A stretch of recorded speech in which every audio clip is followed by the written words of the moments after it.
Welcome to TMI Weekly. I'm Megan. I'm Mary. And I'm Julia. And today we're talking about red flags on a first date. Oh dear God. Boom, red flag. I've been on so many bad first dates recently that I've turned red. You have to tell us the story that you were telling us earlier because it's unbelievable. This guy just took douchebag to like a whole new level. He picked me up in his car. He was laying like this. This is how he drove in it. I was like, I'm sorry, we're not in the ghetto. I thought that no guy would ever answer cell phones in the middle of a date because it just seems like such an obvious no-no. Right. But I was on a date the other day. He answered his phone twice in the middle of dinner. This wasn't a discussion of his mother being in the hospital. Who does that? Yeah. Like 2 times I allow that. One is if I don't like the guy, so I don't really care. I'm like, no, take the call. And then I always let the phone stay out if they have kids because my mom has often picked up the phone when she was on a date, and sometimes I like really needed her. So. Right. Or I think if they have a lot of work.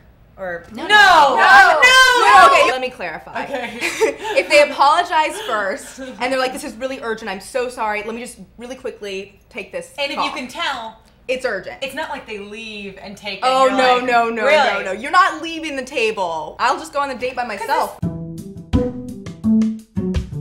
Next red flag is the overachieving one-upper. We don't care who you know, we want to like you for you. And I've had guys do this on first dates where they actually drop the amount of money they're spending on rent. It makes me feel inappropriate when somebody's like talking about how they, even if they got a steal on something, let's not get into each other's finances before I know about your brothers and sisters. Excuse me, can I see your checkbook, please? Yeah, Thanks. right. When they name drop the car that they're driving, like that to me is like the ultimate turn off.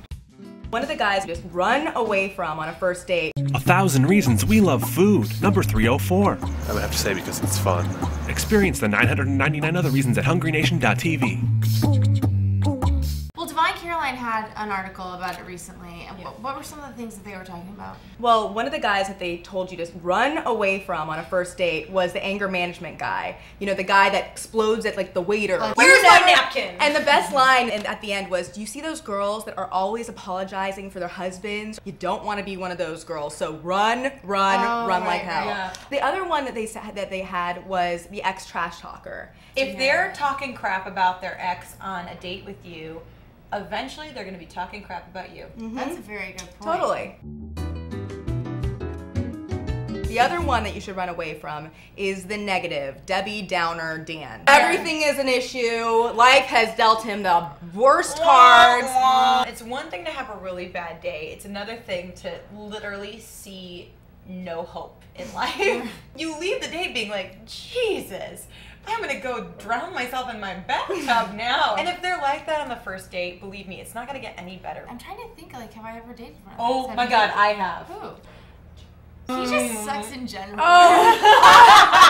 The other thing is a workaholic. I don't want to date a workaholic. Because where do you fit in, right? Exactly. Where do you fit in? How do I say this politely? Where do you not see the hypocrisy of that? You were the ultimate workaholic. This is the thing. You want to be at the same life stage as that person. And if you're in the workaholic life stage, then you should date someone who's in the workaholic life stage because they'll understand when you ditch them on a Saturday night to work.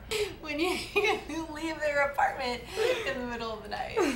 Or after, just an hour after. Baby. These are such great tips that I would translate that to the way that I act on. I don't want to be the Debbie Downer. I don't want to be the workaholic. You're not any of those. Oh no. Megan's agreed. But, I'll go for Megan. Yeah. We want to know what your red flags are. Go to our Facebook page, facebook.com/TMIWeekly, and post your stories. Of all those douchebags, there are too many out there. You've got good ones. We want to hear it. Thanks, guys. Bye. Julia's mom, Right? she's like, I'm gonna have to. Awkward.